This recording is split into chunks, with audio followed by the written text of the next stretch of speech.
Hi అందరికీ, welcome to Bhagyanagaram వంటిల్లు. చేపలను ఎప్పుడు రొటీన్ ఫిష్ ఫ్రైనే చేసుకుంటున్నారా? ఎప్పుడు రొటీన్గా తిని బోర్ కొడుతుంది కదండి. ఇలా డిఫరెంట్గా కేరళ స్టైల్లో అరిటాకు ఫిష్ ఫ్రై చేసి పెట్టండి. ఇంట్లో వాళ్ళందరూ మీ వంటకు ఫిదా అయిపోతారు. ఎప్పుడు రొటీన్ వంటలు పెడితే వాళ్ళకు కూడా బోర్ కొడుతుంది కదా. టేస్ట్ అయితే భలే ఉందండి. అండ్ అరిటాకు ఫ్లేవర్ కూడా పట్టి చాలా బాగుంటుంది. తప్పకుండా ట్రై చేయండి. ఇంకా ప్రాసెస్ స్టార్ట్ చేసేద్దామా?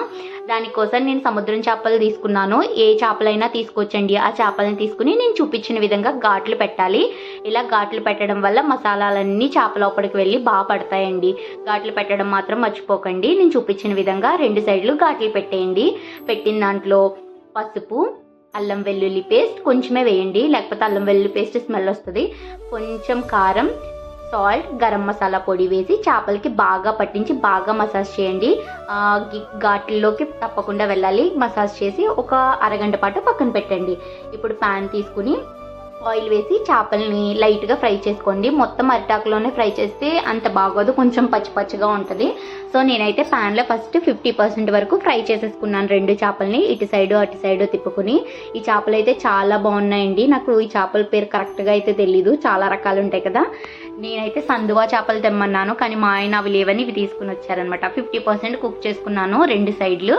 50% కుక్ చేసుకున్న వాటిని తీసుకుని ఇప్పుడు అరిటాకులో చుట్టేసుకుందామండి. దీనికోసం నేను లేత అరిటాకులు తీసుకున్నాను, చాలా బాగుంటుంది. అండ్ దాంతోపాటు మసాలా కూడా, కర్రీ కూడా మనం ప్రిపేర్ చేసుకోవాలి. చేపలను ఫ్రై చేసుకుని పక్కన పెట్టుకుని ప్యాన్ పెట్టుకుని ఆయిల్ వేసి పొడిగ్గా కట్ చేసుకుని ఉల్లిపాయలు, కరివేపాకు, ఉల్లిపాయల్లో కొంచెం సాల్ట్ వేస్తే త్వరగా మగ్గిపోతుందండి. ఈ మసాలా ఫ్లేవర్ ఫిష్కి పట్టి చాలా బాగుంటుంది. ఆల్మోస్ట్ ఆనియన్స్ కుక్ అయిపోయినాయి కదా, అందులోనే ఒక టమాటా ముక్కలు కూడా కట్ చేసి వేసుకుని బాగా మగ్గనిచ్చుకోవాలి. ఇవైతే మేము చిన్నప్పుడు కేరళ మా రిలేటివ్స్ ఉంటే వెళ్ళామండి, అక్కడ తిన్నాను. నాకు కుదిరినప్పుడల్లా ఈ ఫిష్ ఫ్రై చేస్తాను. కానీ దీనికి కొంచెం ఓపిక ఎక్కువ ఉండాలి. ఉల్లిపాయలు, టమాటాలు మగ్గిపోయిన తర్వాత అందులోనే కొంచెం అల్లం వెల్లుల్లి పేస్ట్, ఉప్పు, కారం, పసుపు, కొంచెం గరం మసాలా ఈ పేస్ట్కి సరిపడా వేసేసి కొంచెం కొత్తిమీర వేసేసి మన మసాలా గ్రేవీ రెడీ చేసి పక్కన పెట్టుకోవాలి. మన ఫిష్ రెడీ అయిపోయింది, మసాలా రెడీ అయిపోయింది కదా.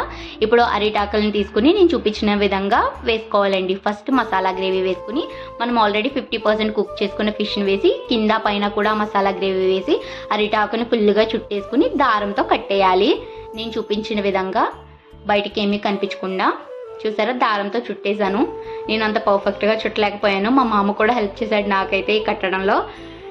లేత అరిటాకులు తీసుకున్నాను. ఈ లేత అరిటాకులు అయితే భలే ఉంటాయి కదా.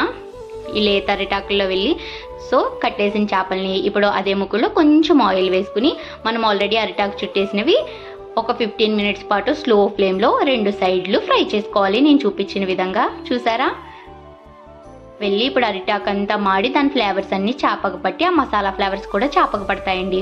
ఆల్మోస్ట్ కుక్ అయిపోయింది 2 సైడ్లు. ఇప్పుడు దాన్ని తీసుకుని తినేయడమే. Tasty banana leaf fish fry ready అండి. మీకు ఏ చేప అవైలబుల్ ఉంటే ఆ చేపతో ట్రై చేయండి, చాలా బాగుంటుంది. పైన అరిటాకు కోసుకుని తినేయడమే. నాకైతే చాలా బాగా నచ్చింది. ఈ సండే మీరు కూడా ఇలా ట్రై చేయండి. రొటీన్ ఫిష్ ఫ్రై కాకుండా ఇలా డిఫరెంట్ ఫిష్ ఫ్రై చాలా బాగుంటుంది.